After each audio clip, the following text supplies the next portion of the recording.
Hello and welcome to the channel the student. My name is Syed Farman and हम discuss करेंगे class 10th की biology. हमारा जो आज का टॉपिक रहने वाला है वो है ट्रांसपोर्टेशन।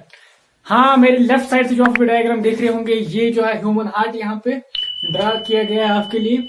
बहुत सारी पार्ट्स को डिफरेंट शेड्स में जो है यहाँ पे रिप्रेजेंट करके उनको डिफरेंट एरो से दिखाया गया है, ब्लड फ्लो, वो हम आ जाएंगे इस पे।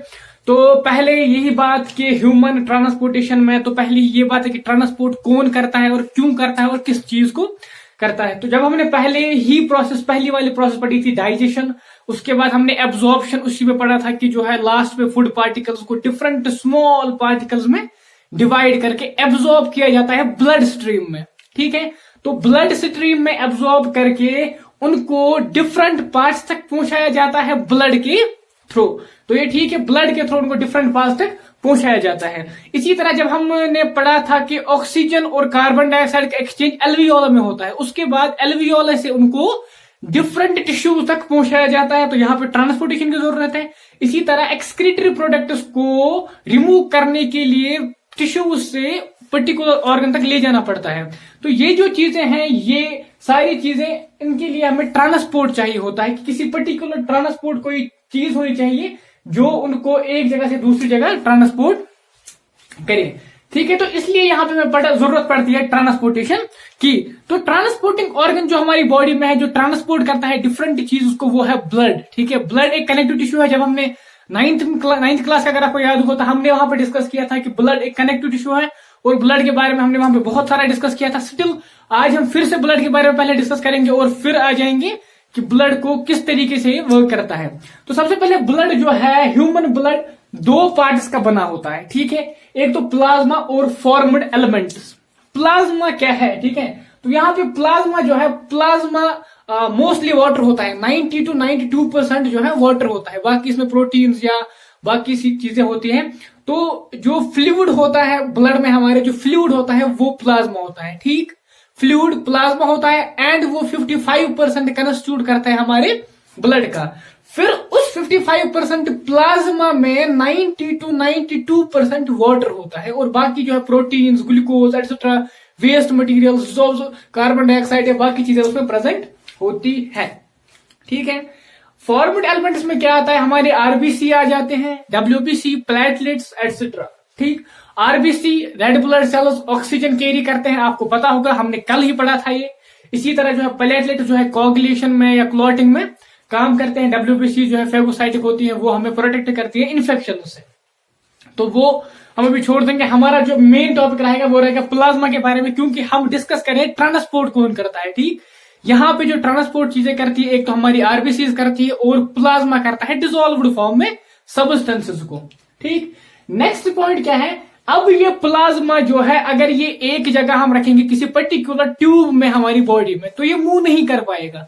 इसको मूव करवाने के लिए, एक जगह से दूसरी जगह ले जाने के लिए एक पंपिंग ऑर्गन होता है हमारी बॉडी में, जिसको हम हार्ट के नाम से जानते हैं। हार्ट के नाम से जानते हैं उस ऑर्गन को जो पंप करता है ब्लड को एक जगह से दूसरी जगह पर्टिकुलर स्पीड से उसको पंप करता है, ताकि वो पूरी बॉडी में पहुंच जाए और पूरी बॉडी तक कोई पर्टिकुलर चीज ले जाए और वहां से हार्मफुल या वेस्ट मटेरियल्स वापस ले आए।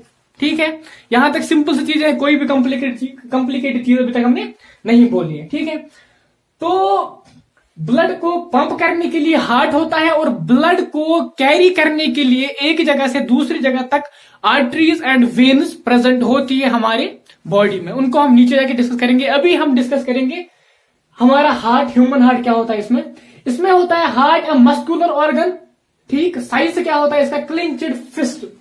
हार्ट एक मस्कुलर ऑर्गन होता है जिसके मसल्स होते हैं। ठीक है, उसके मस्कुलर, उसका जो वॉल होता है 3 लेयर का बना होता है। ठीक है, मायोकार्डियम जो है उसमें मसल्स प्रेजेंट होती है जो कंट्रैक्ट में हमें हेल्प करती है। उसको छोड़ देंगे। हार्ट जो आउटर कवरिंग होती है हार्ट की, पेरिकार्डियम के नाम से जानते हैं हम उसको। एक बैग लाइक स्ट्रक्चर होता है जिसमें हार्ट प्रेजेंट होता है।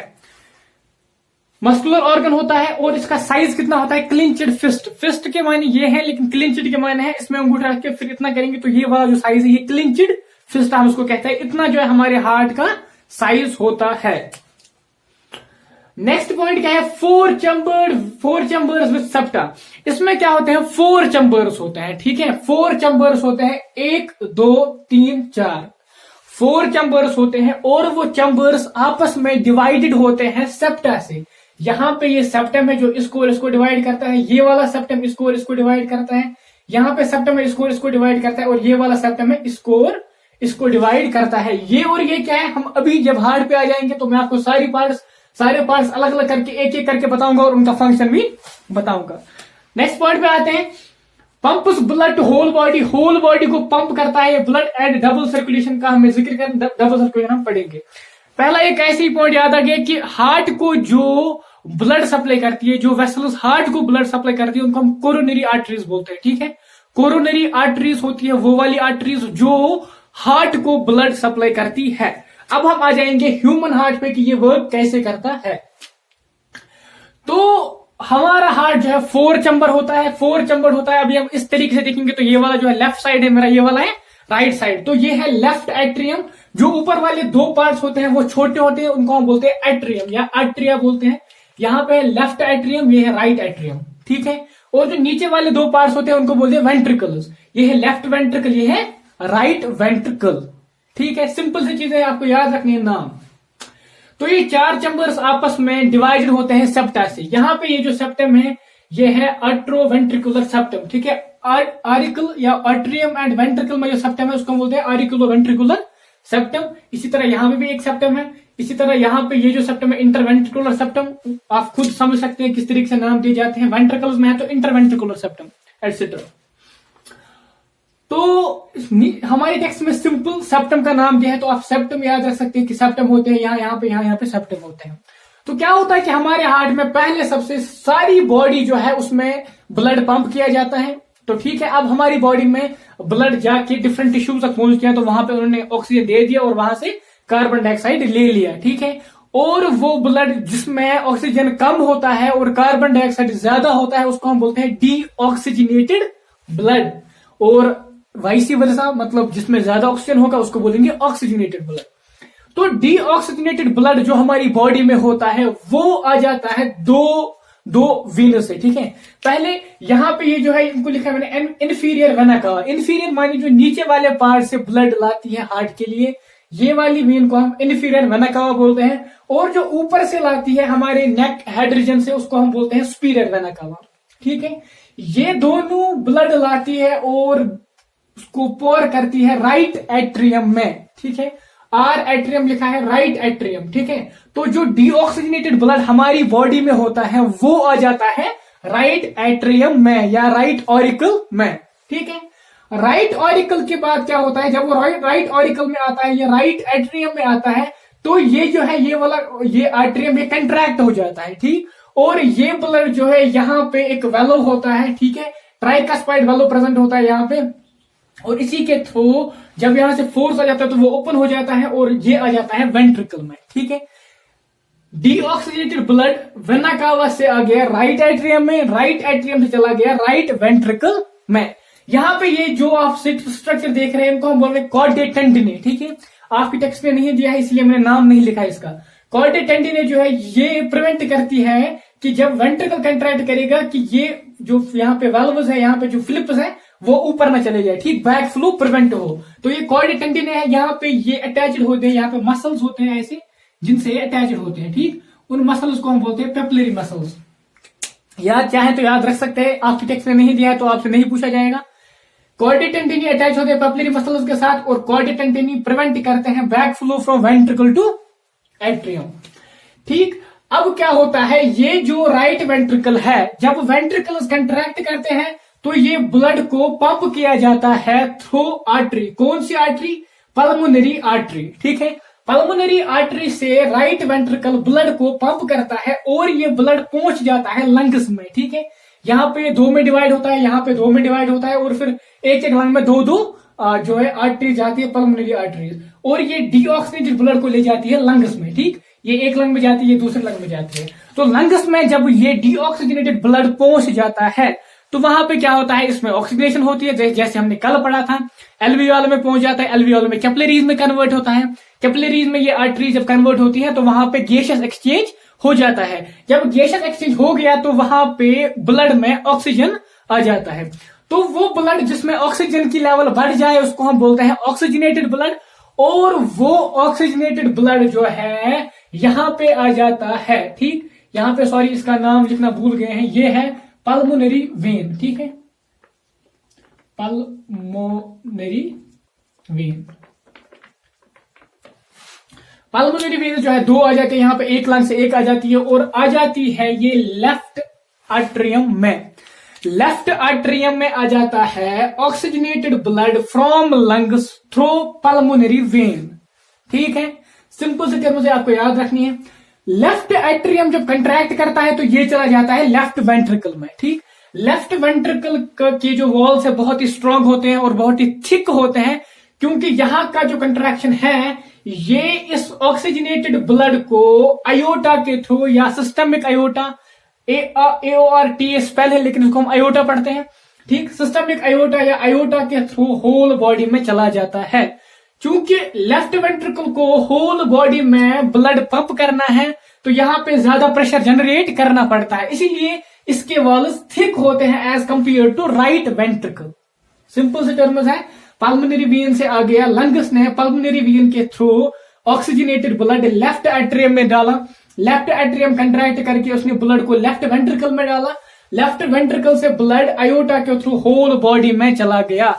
तो हमारी बॉडी में हमारी होल बॉडी में ऑक्सीजनेटेड ब्लड आ गया।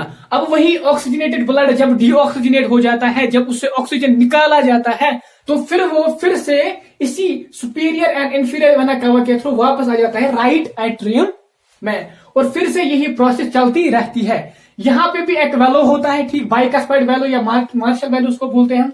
यहां पे भी कॉर्डी टेंडिनी एंड पेपिलरी मसल एक्स्ट्रा सब प्रेजेंट होते हैं। ठीक, तो ये जो है ये ह्यूमन हार्ट के सर्कुलेशन का यहाँ पे डायग्राम की कहां से कहां ब्लड चला जाता है। अगर आप देखेंगे यहाँ पे जो ब्लड राइट एट्रियम में आ गया वो राइट वेंट्रिकल में चला गया है। ठीक, हार्ट में वो एक बार आ गया अभी। ठीक, उसके बाद वो लंग्स में चला जाता है और फिर वही ब्लड ऑक्सीजनेट होके लेफ्ट एट्रियम में फिर से आ जाता है।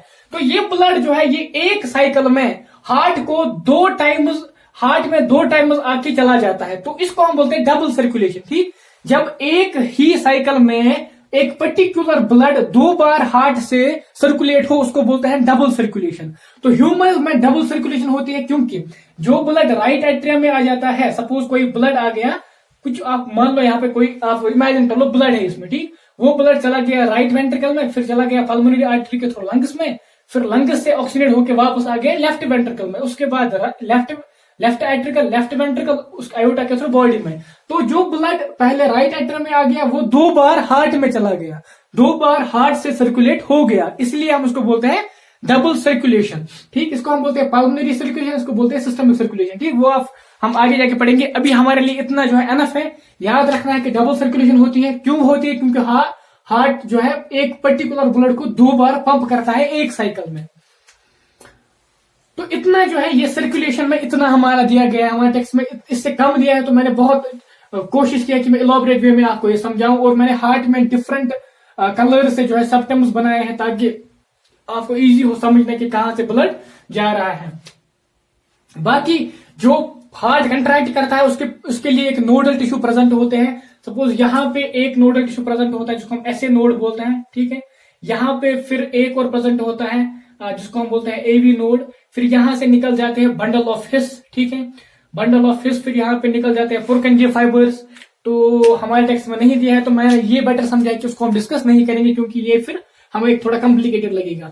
इतना आपको भी याद रखना है कि ब्लड कहां से आ जाता है, किस वेंट्रिकल में जाता है, फिर कहां से जाता है, कौन सा ब्लड किस वेंट्रिकल से जाता है।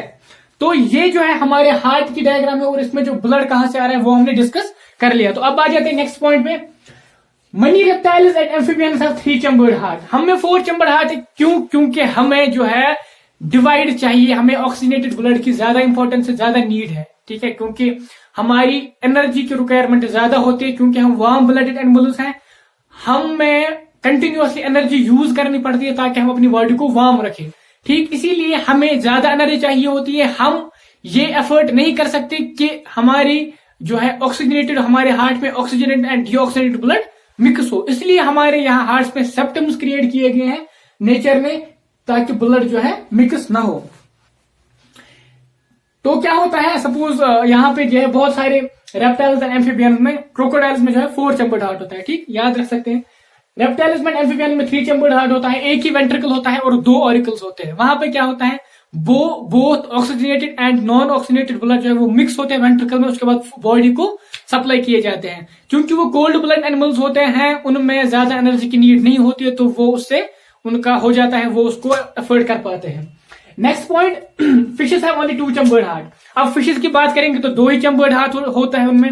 वेंट्रिकल जो है वो ब्लड को पंप करता है, गिल्स को दे देता है, ठीक है, वो पंप करता है ब्लड को, ब्लड चला जाता है गिल्स में, गिल्स में उसको ऑक्सीजन मिल जाता है। कैसे, वो हमने कल डिस्कस किया था, कल वाले लेक्चर में। तो वहां पे उसको ऑक्सीजन मिल जाता है और फिर वही ब्लड वही से गिल्स से पूरी बॉडी में चला जाता है, ठीक। नेक्स्ट है हमारा टॉपिक, वो है ब्लड प्रेशर। अब ब्लड की बहुत बातें हमने कर ली, ब्लड कहां से आ जाता है, कहां चला जाता है। अब नेक्स्ट टॉपिक डिस्कस करेंगे ब्लड प्रेशर। अब ब्लड प्रेशर क्या होता है, ठीक है, ब्लड प्रेशर होता है जो जब ये वेंट्रिकल जो है कंट्रैक्ट करता है तो आर्टरीज पे जिनसे ये ब्लड चलता है, उन आर्टरीज पे जो प्रेशर आ जाता है उसको हम बोलते हैं ब्लड प्रेशर, ठीक है। उन आर्टरीज पे कितना फोर्स आ रहा है उसको हम मेजर कहते हैं एज अ ब्लड प्रेशर। जब आप बहुत बार आपने देखा होगा, जब आप किसी मेडिकल स्टोर या क्लिनिक पे जाते हैं तो वहां पे डॉक्टर जो है एक बैलून लाइक स्ट्रक्चर को ऐसे पंप करते हैं और एक इन्फ्लेटिंग मशीन जो है वो इन्फ्लेट होती है, जब हम उसको पंप करते हैं वो लगाते हैं हमारे यहाँ पे आर्म पे। तो वो जो अपैरेटस है उसको हम बोलते हैं स्फाइगमोमैनोमीटर, ठीक है, स्फाइगमोमैनोमीटर। तो क्या होता है, जैसे हम उसमें पंप करते हैं, जब हम उसमें इन्फ्लेट करते हैं उसको, तो हम मर्करी की लेवल 200 तक ले जाते हैं, ठीक। उसके बाद हम उसको वापस से इन्फ्लेट करना स्टार्ट करते हैं और जब हमें साउंड सुनाई दिए जाते हैं, जब हम स्टेथोस्कोप लगाते हैं हमारे कानों में और जब हमें साउंड सुनाई देता है, पहला साउंड जब हमें सुनाई देता है तो हम उस ब्लड प्रेशर को नोट करते हैं। यूजुअली वो नॉर्मल में 120 mmHg होता है, ठीक है। जहां पे पहला साउंड सुनाई देता है वो नॉर्मल ह्यूमन में 120 mmHg होता है, ठीक, अडल्ट में। उसके बाद हम वो साउंड और कम करते रहते हैं जब तक वो साउंड बंद ना हो। जब वो साउंड बंद होता है तब हम और नोट करते हैं, वो यूजुअली 80 mmHg होता है, ठीक है। जहां पे साउंड सुनाई देता है यहाँ पे 120 mmHg होता है नॉर्मली, उसको हम बोलते हैं सिस्टोलिक प्रेशर। क्या बोलते हैं, सिस्टोलिक प्रेशर, सिस्टोलिक प्रेशर।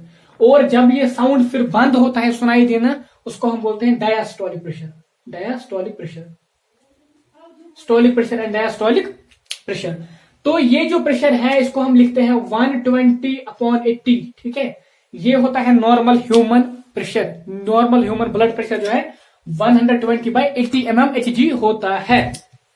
तो ये प्रेशर क्या होता है, जब वेंट्रिकल्स कंट्रैक्ट करते हैं वो वाला प्रेशर जो हम सिस्टोलिक प्रेशर के नाम से जानते हैं, ठीक। सिस्टोलिक प्रेशर जो है जब वेंट्रिकल्स कंट्रैक्ट करते हैं लेफ्ट वेंट्रिकल, तो वो वाला प्रेशर सिस्टोलिक प्रेशर आ जाता है 120 mmHg।